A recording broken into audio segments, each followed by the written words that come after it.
welcome back to the channel. In this series, we are comparing Stanley to Nielsen. Now, if you know anything about those two brands, you know that they are very similar. So we're going to take a deep dive into their specs, compare them side by side, see what Nielsen changed, and maybe talk about why. Stick with us.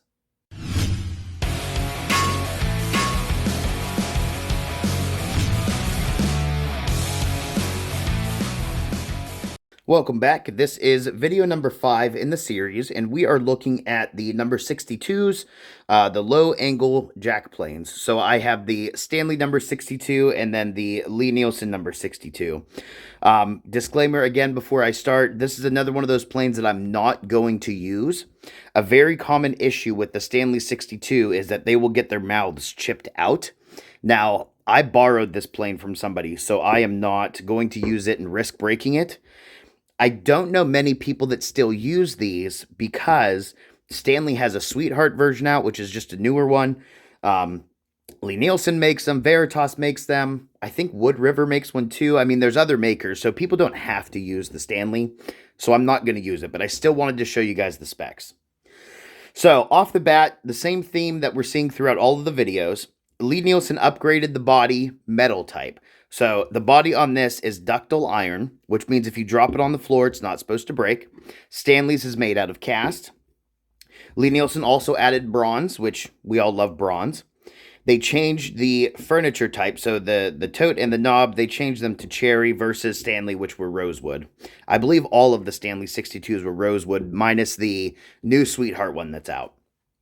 So, because Nielsen beefed up that stuff, it's going to be heavier, which for a low-angle jack plane, I kind of like that it gives you a little bit more weight because they're typically used for end grain. I have seen people take these and put different bevels on them. I know that the Veritas, you can buy all the different irons with all these different bevels. So, if you put, like right now, this is 25 degrees. That is for end grain. If you put a 38 degree on there or a micro bevel on the 25, that's the same as a standard bench plane. You can also put a 50 degree, which basically you're using a card scraper at that point. But my opinion is that these are for end grain, and the steeper angle that you put on here, the tougher it is to push. So I just switched to standard bench planes if I'm going to be doing like the 38 degree iron in here, just standard stuff. So weight-wise, the Nielsen is 4 pounds 9 ounces. The Stanley is 3 pounds 8.5 ounces. So the Nielsen is about a pound heavier. They are both 14 inches long. Width-wise, the Nielsen is only a 1/16 of an inch wider, so it is 2.5. The Stanley is 2 3/8. Now the caps, they are virtually identical. The knob is the same size. They're the same width. The only difference is the back right here. So Nielsen put this little indent back here. Stanley doesn't have that. I'm guessing that's just to save on material because there's enough contact area. I mean, really, it's just going to be down here. When you tighten this screw down, it's going to wedge it.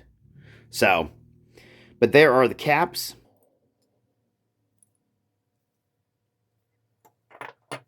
The irons. So the other thing Nielsen does is they're upgrading the metal type of the iron. So this one is now A2 compared to Stanley, which was laminated steel. They are both 2 inches wide.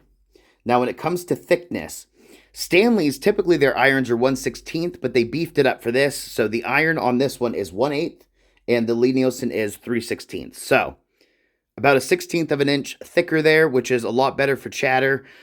When it comes to planing end grain, it takes a lot of force, so I like that they beefed up the irons.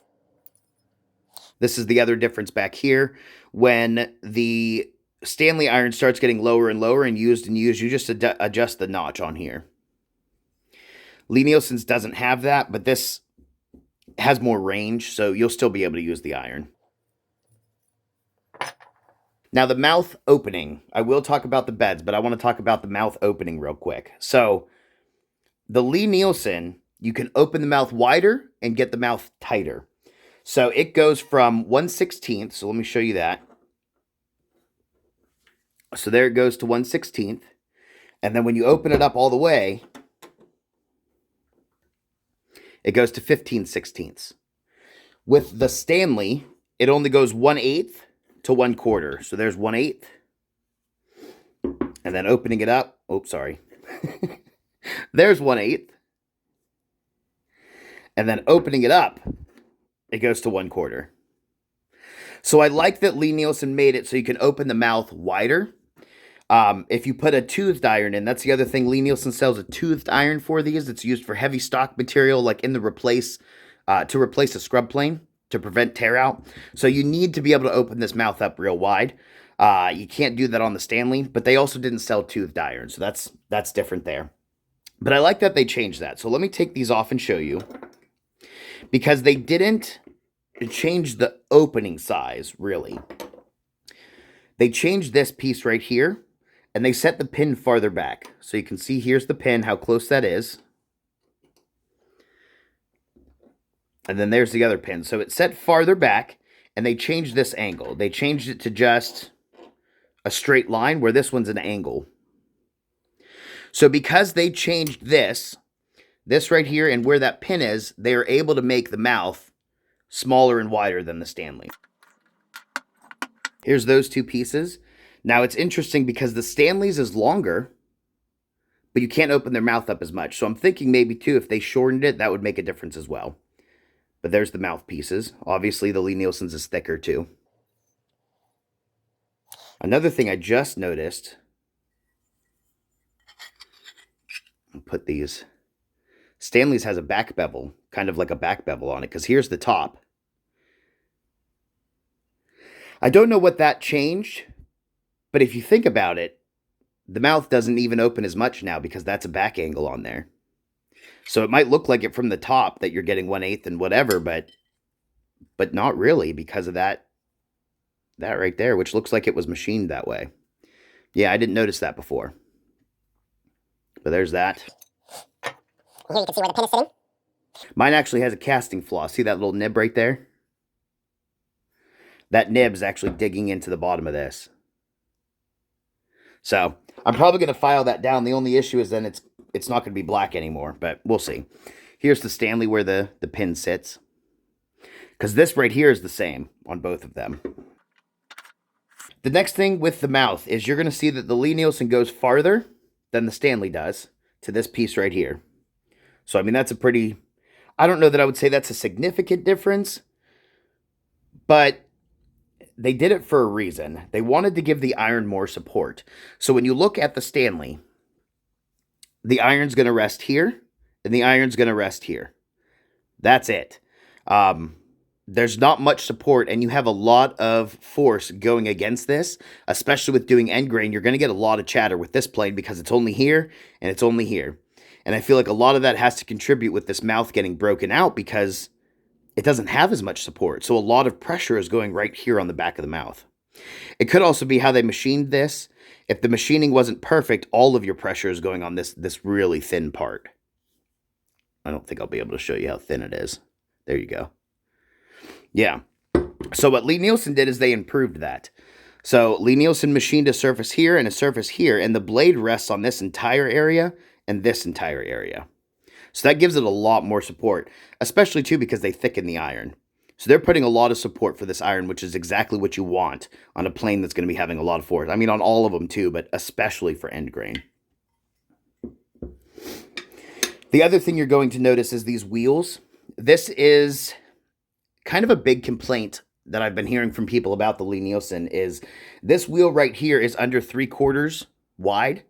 The Stanley's, that's a beast of a wheel. That's 1 1/4 inch.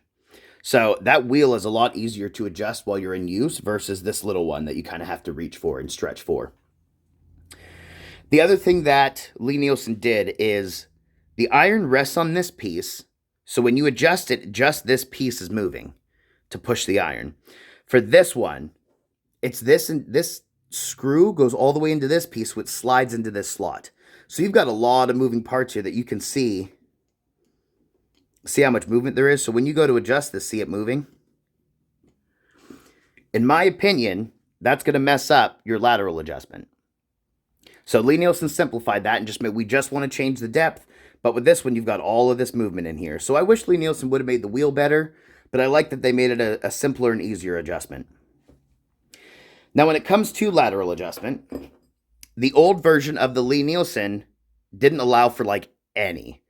I mean, under a 1/16 of an inch. They had machined it so well that if your iron was any bit out of square, couldn't use it. you'd have to get your iron perfectly square. Now they fixed that with this one to allow for some lateral. So if your iron isn't perfectly square, you can adjust it a little bit, not a lot, but you can still adjust it a little bit. They put these bumpers in place so you couldn't move it too much. See that on the side? They put these little bumpers in there. If those bumpers were gone, you would have more lateral, but it's kind of up to you. I mean, if you're good at keeping your iron square, then you don't really have to worry about it. Now with the Stanley, there's a lot of lateral. There's a lot of lateral play here with the Stanley.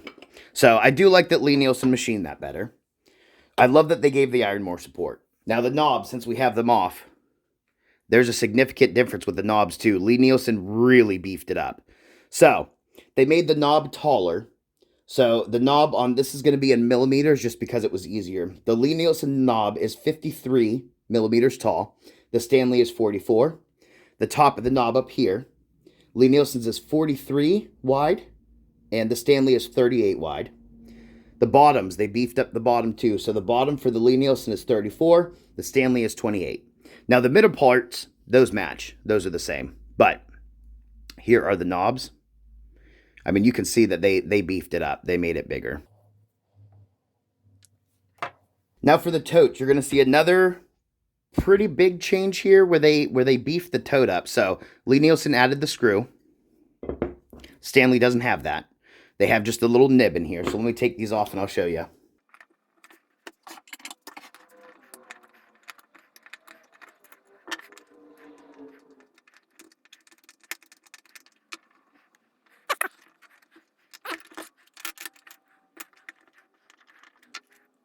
Nielsen has the two-piece construction. Stanley has the single. You can already see by the post size, Nielsen made theirs taller and gave it more support with this screw. So here's the bottom of the Stanley. There's that little nib I was talking about. That little nib goes into here. Stanley made it a screw, and they created a bigger base for support for it. Here are the two totes side by side. Let me line them up. So again, we're seeing that Stanley has more of a forward angle. But again, I haven't noticed that it made a big difference. There's still a lot of pressure going towards the opening. Nielsen's is thicker by about 1 millimeter. But here you can see that they beefed it up.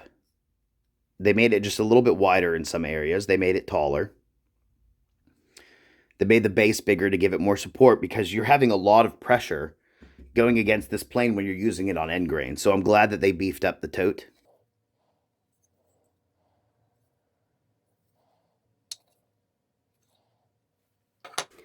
So that's pretty much it. Again, I'm not going to use these because the Stanley tends to chip out. This was something that I borrowed, and I definitely don't want to mess it up. So there we go. We see that Nielsen took a design of Stanley's and just made it better. So the body is now made out of ductile iron, so if you drop it, it doesn't break. They beefed up the tote and the knob to make them thicker. Nielsen added the screw to give it more support. On that note too, Stanley's tote, I'd mentioned how it has more of a forward lean, and the Nielsen it's more of a straight up and down. But while I was recording this, I noticed that the bed for the tote on the Nielsen's actually tapered. So if you can see, it's thicker here and then it goes thinner. That right there gives it the lean that we need. And that's something that I never thought to even look at. So now I kind of want to look back at all the planes and see, was this there and I missed it? Just thought that was unique. With the Nielsen, you can open the mouth wider and close it tighter. On the Stanleys, you can't. They made the iron out of A2 versus Stanley, which was laminated steel. They also made it a 1/16 of an inch thicker, which helps with chatter. The other big change that helps with chatter is Nielsen added more of a iron support or a blade support. So it's this whole piece right here and this whole piece up here. When you get to the Stanley, it's just this little piece down here and then this up here. So I think a lot of that is going to contribute to the fact that the Stanley's downfall was the back of their mouth breaks out. That doesn't happen in Nielsen because of the thicker iron, because they made more of a blade bed, and then I think a huge factor is also the fact that it's out of ductile iron and not cast. Other than that, most things were identical. The caps were identical. The length was identical, so they're both 14 inches long. The Nielsen's just a 1/16 of an inch wider. It's a pound heavier because they beefed everything up. One thing that I wish they would have carried over from Stanley was this depth adjustment screw. So this one's only 3/4 of an inch, which while you're using it, it can be difficult to reach. Where with the Stanleys, it's 1 1/4. So they have this big wheel on here that's easier to reach, but it has a lot of movement like I showed you guys. So I just wish they would have made the wheel a little bit bigger. But other than that, they made good improvements as always. So if you guys enjoy this content, you want to see more of it, I'm doing that Buy Me a Coffee thing down below. It's the same thing as Patreon. It's just a different company that takes less fees from people. Check that out. I'm also doing the memberships. If you're newer to woodworking, you've got questions, you want to bounce ideas off of somebody, feel free to check that out. And then, of course, that like and subscribe. All right, guys, have a good one. The next one I plan on doing is on the chisel planes. I have the Stanley, I don't remember what numbers they are, but they're the chisel planes or the cabinet maker's planes or whatever. So keep an eye out for that one. Have a good one.